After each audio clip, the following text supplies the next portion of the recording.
Maintenant, j'invite Eric Bongiovanni qui vient nous partager ses collaborations avec Feiyu. On peut l'applaudir.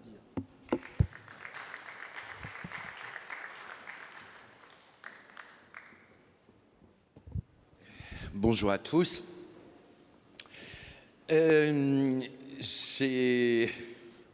Bon, d'abord, je voudrais rassurer Jean, même quand on vit à Paris, au bout de 3 ans, il y a des fois des choses qu'on ne comprend pas, hein, donc ça arrive à tout le monde. Pour parler de mon expérience avec Feiyu, on dit en français que les histoires heureuses ne sont pas très intéressantes. Donc je vais essayer de rendre intéressante une histoire heureuse. Pour vous expliquer pourquoi je dis ça, je vais vous expliquer un peu mon parcours. Je suis designer, styliste, j'ai travaillé dans la mode pendant de nombreuses années. J'ai eu, comme j'ai commencé il y a longtemps, j'ai commencé dans la mode pour me retrouver dans le luxe. C'est-à-dire que le monde de la mode a énormément changé, l'arrivée des grands groupes a changé énormément, la donne, et que tout est devenu extrêmement international et que j'ai travaillé d'abord aux États-Unis, en Europe et évidemment en Asie. Mon expérience en tant que styliste français, travaillant pour des grandes maisons françaises comme Chanel, Vuitton ou italiennes comme Tod's, était l'opposé de ce que j'ai pu expérimenter avec Bonjour Brand. Tout simplement parce que, disons que j'étais un mercenaire du luxe français et que j'arrivais là-bas escorté de gens du marketing, qui mettaient en coupe les éventuels clients chinois et que, en fait, je n'avais de la Chine que des chiffres, des pourcentages, la possibilité à qui on pouvait vendre, combien on pouvait vendre, etc., etc. Et où il était intéressant d'ouvrir une boutique. Mais tout ça en exportant très précieux. Enfin, c'est normal. On a un passé, on a des ADN, etc., etc. Mais enfin, bon, il n'y avait pas vraiment de collaboration. D'ailleurs, en réalité, j'ai rencontré peu de Chinois dans ces nombreux voyages que j'ai faits en Chine, si ce n'est les Salesforce avec qui je ne pouvais pas tellement communiquer puisque moi je parlais anglais et eux peu, et donc voilà. Pourquoi Bonjour Brand, ça a été complètement différent?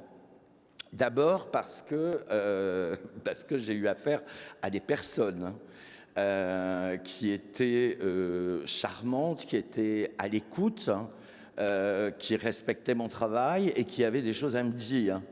Donc ça, c'était extraordinaire.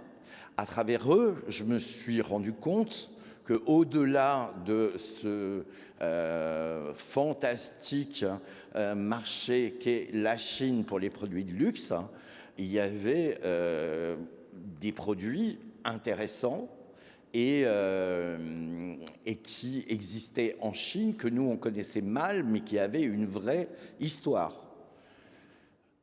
Petite parenthèse, en général, les Français sont très fiers de leur passé et de leur patrimoine, mais il suffit d'aller dans justement le patrimoine français pour se rendre compte que déjà au XVIIe siècle, des artistes français faisaient des garnitures en bronze à Paris pour mettre autour de vases chinois qui venaient et qui étaient merveilleux et considérés comme une richesse énorme.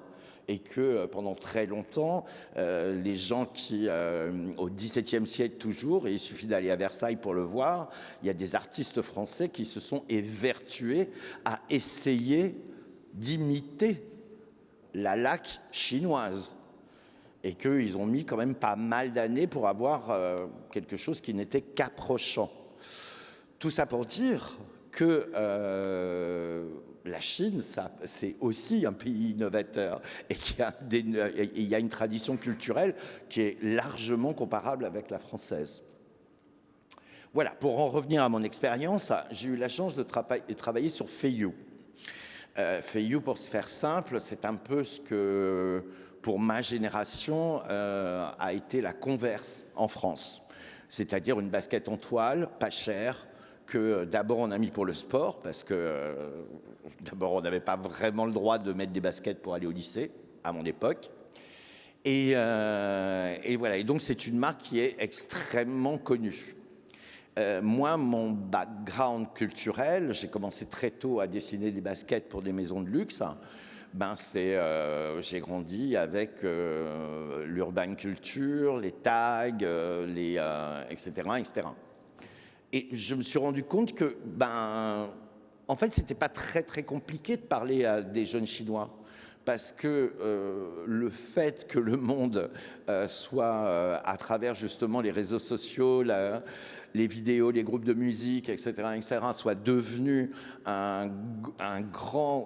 soit plein d'échanges culturels qui ne dépendent pas ni des gouvernements, ni des... c'est tout simplement la jeunesse qui a des envies qui sont similaires. Et que comme on trouve des artistes taggeurs à Paris, à New York ou à Milan, on trouve des artistes taggeurs en Chine et en Asie en général. Donc, l'idée, puisque c'était un produit où il fallait rénover une basket tout en la respectant, intégrer Tmall qui était partenaire pour ce projet, et aussi intégrer des marques qui sponsorisaient en quelque sorte les baskets. Donc mon idée a été de faire tout simplement des tags. Je pense qu'on devrait avoir la vidéo qui avait été réalisée après. Donc, je pense que ça va être plus simple de la voir. Ça peut être sûrement plus clair que ce que j'annonce.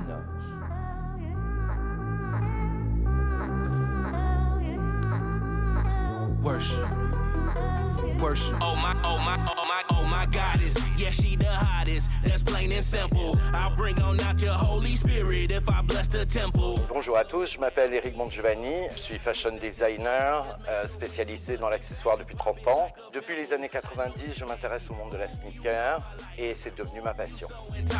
Ooh, I'm so excited. Yo.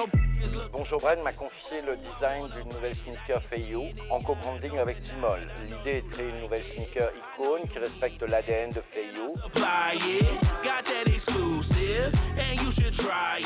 Mon inspiration en général et particulièrement sur ce projet vient du skate, des street artists, de la créativité des graffeurs et des taggers. La culture hip-hop, le R&B, le rock, qui sont écoutés par les milléniums du monde entier, m'inspirent énormément. If you go inside, she controlling your mental. Damn the sentence, flip my world upside down. Fresh Prince, I've been praying to her presence ever since. She make me wanna worship, worship, worship, worship, worship, worship. Body is a temple. I never saw this coming, but it's happening. I hit it once and tried to quit, but now I'm back again. It's like I'm in jail in a cell, from inhaling her smell. I can't tell if this hell.